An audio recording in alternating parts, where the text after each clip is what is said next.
পাড়ার কাকিমারাও আজকাল আমায় হালকা করে ছুলে দিয়ে যাচ্ছে। এই তো এক কাকিমা বললো, এবার একটু ভালো করে খাট, এবার তো একটা চাকরি বাকরি বাঁধাতে হবে। আমি শুধু বললাম সেগুড়ে বালি। প্রথমত আমি জেনারেল কাস্ট, আর তারপরে ছেলে। চাকরি আর এই জীবনে আমার হলো না। এটা শোনার পরে কাকিমা বললো, তবে এবার একটা ব্যবসা শুরু কর, বাড়িতে বসে এভাবে আর কদিন। আমি শুধু বললাম, কি দিয়ে ব্যবসাটা করব কাকিমা, বাবার তো টাকা নেই।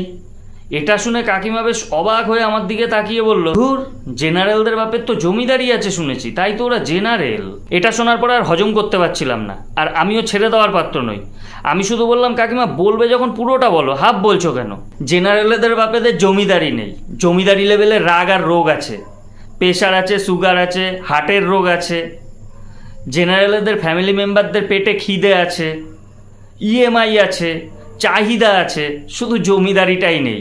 ভাগবত গীতায় স্পষ্ট উল্লেখ আছে, পাপ করলে পাপের ফল তোমায় ভোগ করতেই হবে, সেটা এই জন্মে না পারো পরের জন্মে গিয়ে হলেও ভোগ করতে হবে। আর আমি 100% শিওর, আগের জন্মে পৃথিবীর সবচেয়ে নিকৃষ্টতম অপরাধ যারা করে এসছে তারা এই জন্মে জেনারেল কাস্ট হয়ে জন্মেছে। আর আমার মতো কিছু পিলে খচ্চর মাল আছে যারা সব ব্যাপারে এড়ে তর্ক করে। আমি শিওর জন্মানোর আগে ব্রহ্মা যখন ভাগ্য লিখছিল তখন ব্রহ্মার সাথেও তর্ক জুড়ে দিয়েছিলাম, আর ওই তর্ক করার জন্য ব্রহ্মা আমায় বোনাস দিয়েছে। জেনারেল কাস্ট, মধ্যবিত্ত পরিবারে জন্ম, তাও আবার ছেলে হয়ে। ওই এড়ে তর্কটা না করলে হয়তো জেনারেল কাস্টই খুব গরিব ঘরে মেয়ে হয়ে জন্মে যেতাম। এই ভাই আমাদের জেনারেলদের, বিশেষ করে ছেলেদের জীবনটাই পুরো জেনারেল নলেজ হয়ে গেছে। সবাই কম বেশি জানে, কিন্তু কোনো কাজেই লাগে না। মাঝে মাঝে বিএসএনএল এর সিমের সাথে জেনারেল কাস্টদের গুলিয়ে ফেলি। নেটওয়ার্ক কম বেশি সব জায়গায় আছে, কিন্তু কোনো স্পিড নেই।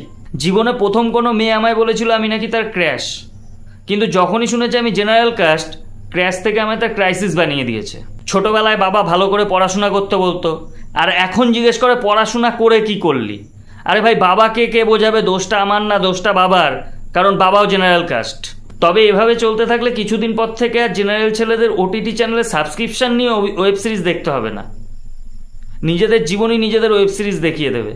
ওয়েব সিরিজের নাম হচ্ছে কোটা ছাড়া কুমার, স্পন্সার বাই বাবার খিস্তি আর মায়ের দীর্ঘশ্বাস।